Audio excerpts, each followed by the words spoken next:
Hello, this is Mr. O, and I'm going to teach you how to place a square in the right place inside another square that let's say you want to extrude through. So, as I showed before, I'm going to select this face, and I want to draw a top view in 2 dimensions on top of that face. But let's just say, like my previous example, I create a square, but I want it to be a 10 by 10 square. Okay, now what's happened is I've only got a 10 mil square on that side, but I haven't set this side.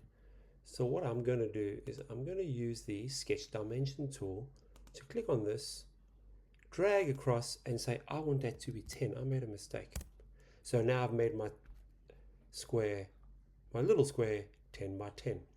But also, let's just say this 30 by 30 cube that I've got, I want this square to be in the middle.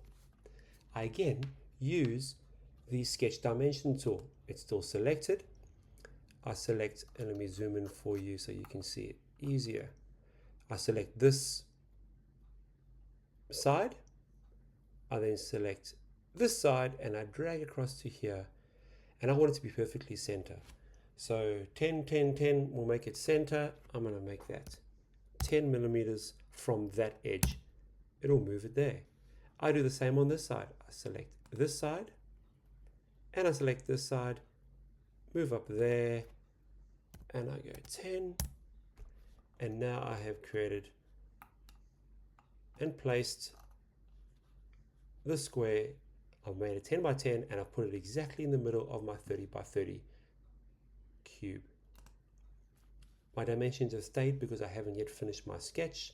I could finish my sketch and then have a bit of fun by extruding it backwards. I undo that because I never selected what I wanted to extrude.